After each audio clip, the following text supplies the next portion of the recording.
Hello, my name is Veronika Bach. I'm a research assistant at the Department of Internal Medicine in Innsbruck Medical University, and today I'm going to present you my paper, which was done as a part of my diploma thesis. The study is titled Prevalence and Possible Causes of Anemia in the Elderly, a cross-sectional analysis of a large European university hospital cohort. Anemia is frequently detected in elderly subjects. Anemia prevalence dramatically increases with advanced age and will further increase due to population aging.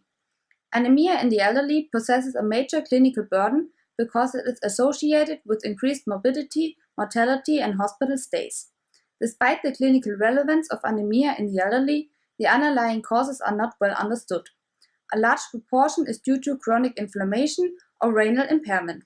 Additionally, malnutrition may lead to vitamin B12, folate, or iron deficiency, resulting in anemia. Moreover, anemia might be an early sign of a previously undiagnosed malignant disorder, including the myelodysplastic syndromes. Finally, unexplained anemia where no specific causes can be identified is present in 1/3 of anemic elderly. The following slides are presenting a short overview of the results. This slide is showing the age distribution of anemia. 21.1% of patients were anemic, with a higher prevalence seen in men than in women overall and across all age groups. Anemia prevalence was significantly increased at advanced age, reaching a prevalence of 37% in patients 19 years or older. Severe anemia was found in 3.7%.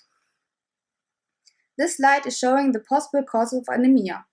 In general, deviations from reference values were observed more frequently in anemic than in non-anemic patients for all parameters except vitamin B12. All definitions or total prevalence numbers are shown here. Mild to moderate renal impairment was detected in nearly 1/2 of anemic patients, whereas severe chronic kidney disease was detected in 11.3% of anemic patients. Elevated CRP levels were prevalent in 62%. Absolute iron deficiency was documented in 14.4% and functional iron deficiency in 28.2% of anemic patients. Folate or vitamin B12 deficiency was rare. Multifactorial anemia was observed frequently.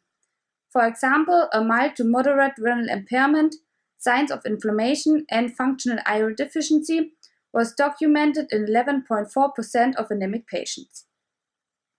The mean corpuscular volume was used for morphologic classification of anemia.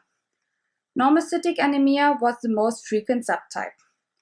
Absolute iron deficiency was more commonly microcytic, whereas functional iron deficiency was predominantly normocytic.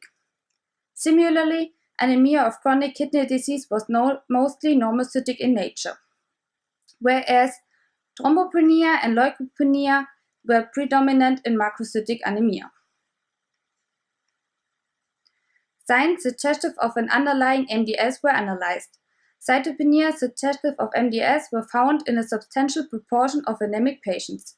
A decrease in platelets was observed in 5.4%, a moderate leukopenia in 8%, and severe leukopenia in 1% of anemia cases.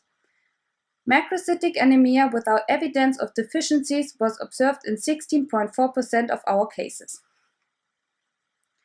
To conclude, anemia was frequently diagnosed in this elderly hospital cohort.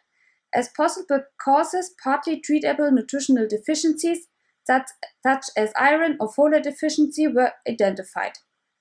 A complex interplay of chronic inflammation, functional iron deficiency, and renal impairment was observed in a large group of patients.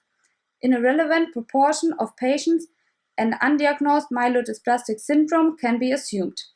Mean corpuscular volume only weakly correlated with the anemia subtypes. Our study analyzed the relevance of anemia in the elderly and contributes to the understanding of its possible causes. New parameters are needed to differentiate the multifactorial pathogenesis of anemia in the elderly.